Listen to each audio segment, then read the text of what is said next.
My Love to Keep Me Warm by Xathira. Summary. Wirt takes Sara ice skating. Notes. Takes place after the events of the show, not within the Prince of the Unknown universe. This is mawkish as all get out, so consider yourself warned for impending cringe and cavities. Wirt's pretty sure he's permanently damaged his tailbone. Surely someone can only fall on his ass a finite number of times before he loses the ability to walk properly. He winces from where he's sitting on the ice, random patrons snickering as they glide around him, and tries to put on a brave face when Sara extends a hand to help him up. Nice wipeout! His girlfriend teases him, grasping his gloved hand in hers to hoist him to his feet. As soon as Wirt's standing, wobbling like a newborn fawn on his figure skates, she bows in to peck him on the cheek and swipe her mitten oh so subtly over his butt to dust off the nice coating of frost he's collected on his back pockets.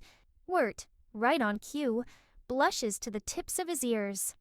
More than a month of dating gone by, and his stomach still swoops with bat-sized butterflies. Let's take it slower this time around, all right? Come on, I'll pull you like a tugboat. So the sophisticated swan teaches the ungainly penguin to fly. Wirt sighs wistfully. He squeezes Sara's hand and follows her lead to rejoin the counterclockwise circle of families, friends, and lovers swishing around the outdoor rink. Oh, it's a gorgeous evening for ice skating. Wirt had picked this venue specifically for its quaint, old-timey atmosphere, knowing that Sara would adore the hokey holiday decorations and the stubbornly 1950s decor. The owners have strung a gaudy abundance of lights around the rink, so that the badly scarred ice glitters rainbow. Somewhere a jukebox belts out Christmas songs with the occasional brassy jitterbug. The air is redolent with the smell of salted butter popcorn, hot cider that Wirt's 99% sure is just apple juice heated in a microwave, and the gingerbread this place only bakes in December.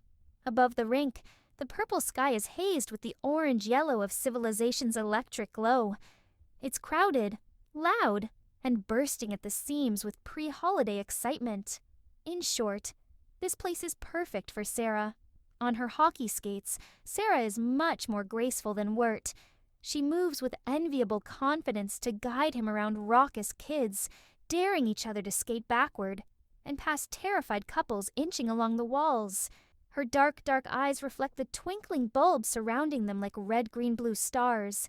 On the knot of her scarf, she's wearing the scarlet chrysanthemum pin Wirt had discovered at an antique warehouse.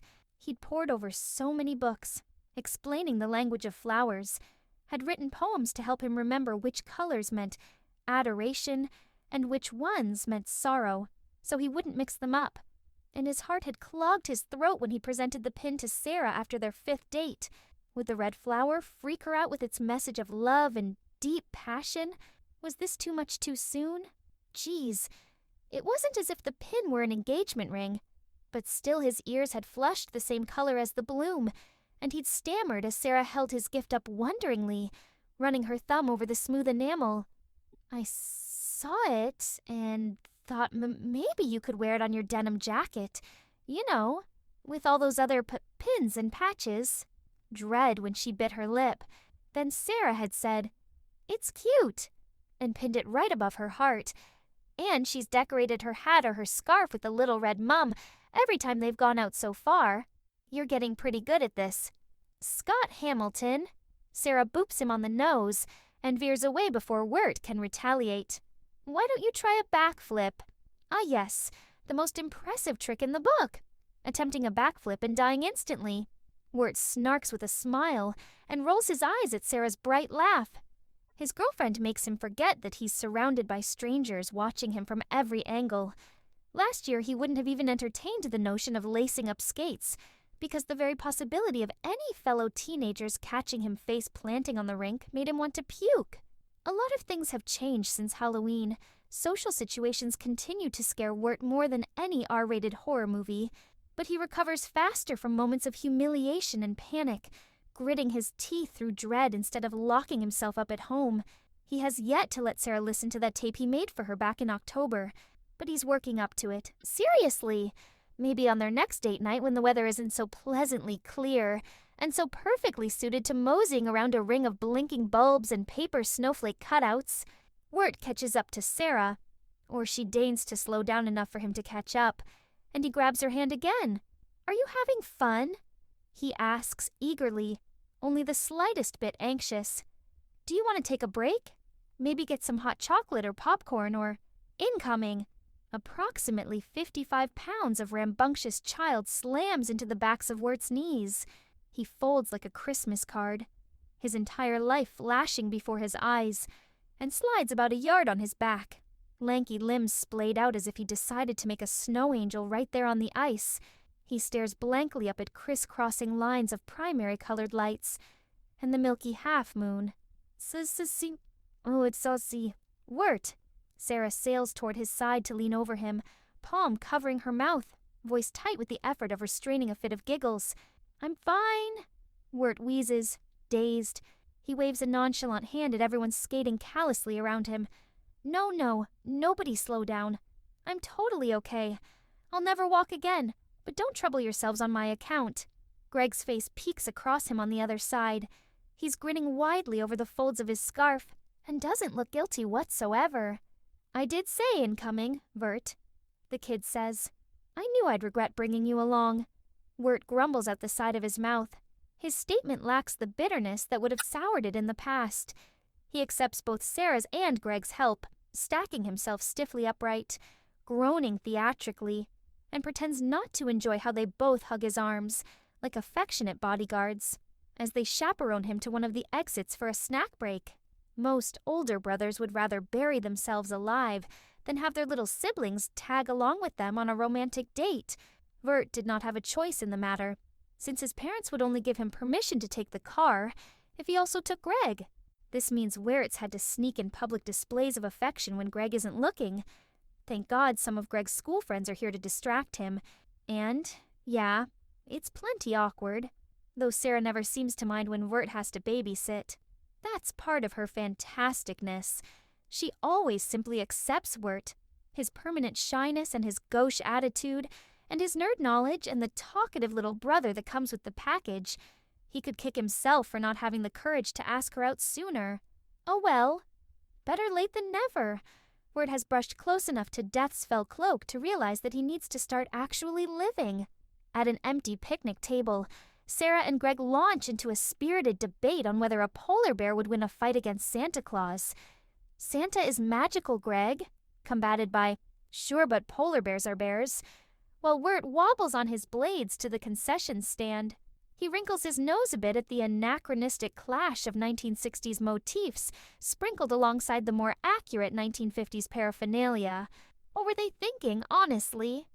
And returns to the bench with 2 ciders, 1 cocoa and a tub of popcorn clutched precariously in his arms. Sara is graciously conceding victory to Greg. "How silly of me. Obviously a polar bear could rip Santa to pieces." She accepts the steaming styrofoam cup that Wirt passes her and offers him a thankful beam that stabs Wirt with a Cupid's arrow directly through his chest. Although, what if the reindeer could tag in? What then? Greg swings his hockey-skated feet over the bench and scoffs with a mouthful of popcorn. "Come on, Wirf," he muffles out. "Reindeer? A gamafta polar bear?"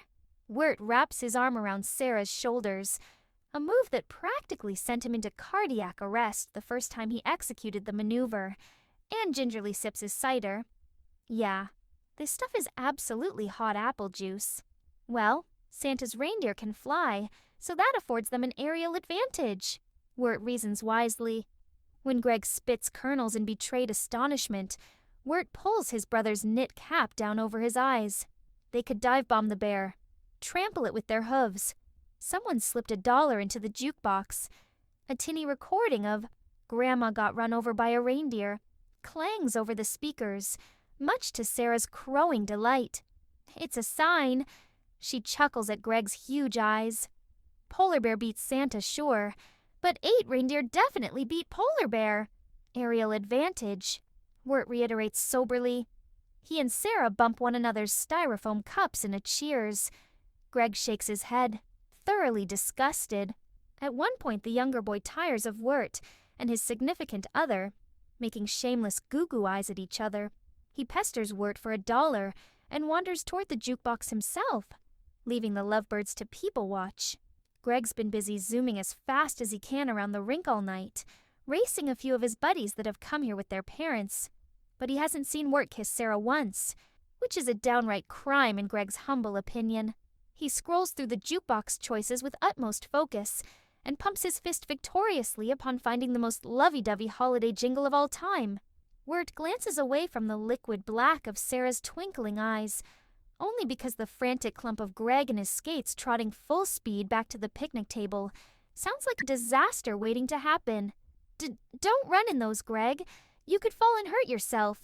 Greg about chokes Wirt by tugging impatiently on his big brother's scarf. You gotta get back on the ice. Greg insists. I picked a good tune for you and Sara the Bee, but you gotta get in there before the cue gets to it, so go, go, go. What's he talking about? Sara wonders, raising one brow.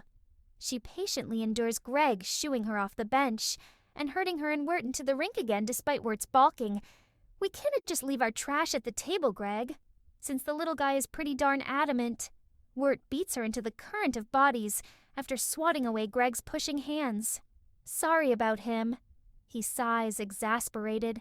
He casually offers his elbow, and Sara takes it easy as breathing, easy as snowflakes falling on eyelashes. So late in the night, most families have left. Couples of all ages dominate the ice, bundled up against the brisk cold. I love him, but you know how he gets. He's excitable. Months ago, that would have come out on an edge of resentment. Now Wirt catches the affection that thaws his annoyance and surprises himself.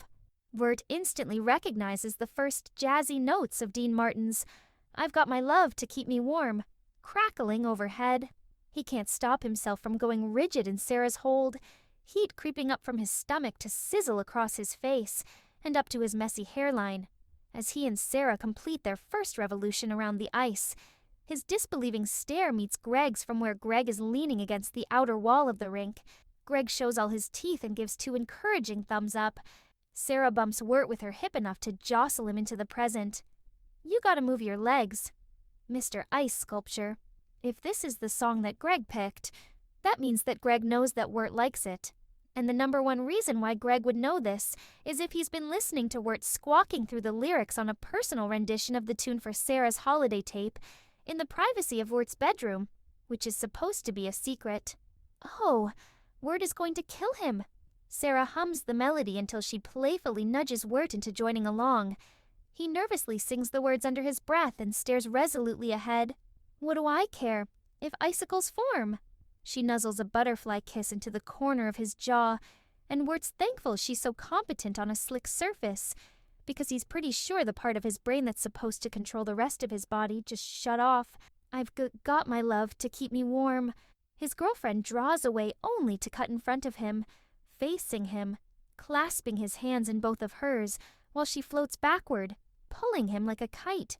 Off with my overcoat, Sara croons, waggling her eyebrows. Off with my gloves. How had it escaped his notice that this song would go great with a striptease? Wirt swallows a lump the size of a baseball. His voice cracks as he raises one arm to spin Sara into a ballroom twirl. It doesn't work out so well on skates, and Sara swoops into him, nearly taking them both out. Who needs an Crap. Sorry. Oops. I think I almost killed us. Sara chuckles through. So I will weather the storm. Her scarf slithers off her throat and loops around Wirt's neck. He blinks at her questioningly, maybe with a pinch of fear. They're drifting toward the outer edges of the rink, slowing to the corner that overlooks the quiet parking lot. Wirt should be crawling out of his skin. He's been acting like such a dope out in the open where anyone can judge him. He's certain a few people that live on his street are here. A section of his mind wants to nitpick how his jeans are wet from falling so many times, and he probably has a popcorn kernel in his teeth, and his hair is a mess from being stuffed under a hat all day. But Sara is pressing him against the wall to press her lips against the corner of his mouth, soft as the down padding her coat, as warm and sweet as the hot chocolate she'd been sipping. I've got my love to keep my warm, she murmurs, close enough for her breath to caress his furiously scarlet face. We've got time for one more song. The DJ braced suddenly over the loudspeaker, and Wirt didn't think it was possible to have 2 strokes in a row, and yet here he is. Get to cutting up that ice while it's still cold. What else would ice be? Wirt babbles deliriously. Sara pats his cheek. Our 2 minutes of alone time are up, partner. She informs him, gesturing toward Greg flailing across the rink in their direction. Shall we cut up some ice? Race me! Greg demands the second he's within 2 feet of them. Last one to the finish line is polar bear food. There's no finish line. We're skating in a circle. Wirt gripes. Sara and Greg are, of course, not listening.